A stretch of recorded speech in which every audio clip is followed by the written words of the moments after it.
ಪುಟ್ಟ ಮೀನುಗಾರರ ಮಗನ ಕನಸು. ಆ ಕನಸು ಕೋಟ್ಯಾಂತರ ಭಾರತೀಯರ ಭವಿಷ್ಯವನ್ನೇ ಬೆಳಗಿಸಿತು. ಹೌದು, ಇದೇ ಡಾಕ್ಟರ್ APJ ಅಬ್ದುಲ್ ಕಲಾಂ ಅವರ ಕತೆ. ಮಿಸೈಲ್ ಮ್ಯಾನ್ ಆಫ್ ಇಂಡಿಯಾ ಮತ್ತು ಜನತಾ ರಾಷ್ಟ್ರಪತಿ ಖ್ಯಾತಿಯ ಡಾಕ್ಟರ್ APJ ಅಬ್ದುಲ್ ಕಲಾಂ ರವರು ಅಕ್ಟೋಬರ್ 15, 1931ರಲ್ಲಿ ತಮಿಳುನಾಡಿನ ರಾಮೇಶ್ವರಂನಲ್ಲಿ ಜನಿಸಿದರು. ಬಡ ಕುಟುಂಬ, ಆದರೆ ಜ್ಞಾನಾಭಿಲಾಷೆ ಅಪಾರ.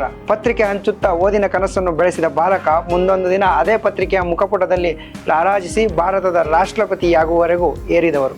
ಇಸ್ರೋದ SLV-3 ಉಪಗ್ರಹ ಉಡಾವಣೆಯ ರಾಕೆಟ್ ಅಭಿವೃದ್ಧಿ, DRDO ಅಲ್ಲಿ ಅಗ್ನಿ, ಪೃಥ್ವಿ, ಕ್ಷಿಪಣಿ ಯೋಜನೆ ಯಶಸ್ವಿ. 1998ರಲ್ಲಿ ನಡೆದ ಭಾರತದ ಅಣ್ವಸ್ತ್ರ ಪರೀಕ್ಷೆ ಪೋಖ್ರಾನ್ 2 ಅಲ್ಲಿ ಪ್ರಮುಖ ನಾಯಕತ್ವ. ಇವರಿಂದ ಭಾರತ ಆತ್ಮನಿರ್ಭರ ರಕ್ಷಣಾ ಶಕ್ತಿ ರಾಷ್ಟ್ರವಾಗಿ ಹೊರಹೊಮ್ಮಿತು. ಸರಳತೆ, ವಿನಯಶೀಲತೆ ಮತ್ತು ಪ್ರಾಮಾಣಿಕತೆ.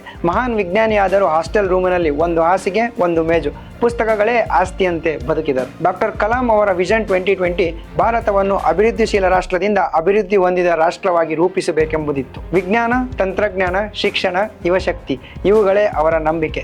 ಅವರ ಹೇಳುವ ಮಾತುಗಳೇನೆಂದರೆ dream dream dream dreams transform into thoughts and thoughts results in action. ಈ ಒಂದು ಸಾಲುಗಳ ಮೂಲಕ ಅವರು ನಮಗೆ ನೀಡುವ ಸಂದೇಶವೇನೆಂದರೆ ನೀವು ಕನಸು ಕಾಣಬೇಕು, ಆ ಕನಸುಗಳು ಕಾರ್ಯರೂಪಕ್ಕೆ ಬರಬೇಕು. ಡಾಕ್ಟರ್ APJ ಅಬ್ದುಲ್ ಕಲಾಂ ಯುವಕರ ಕನಸಿನ ದೀಪ, ಭಾರತದ ಶಾಶ್ವತ ಪ್ರೇರಣೆ.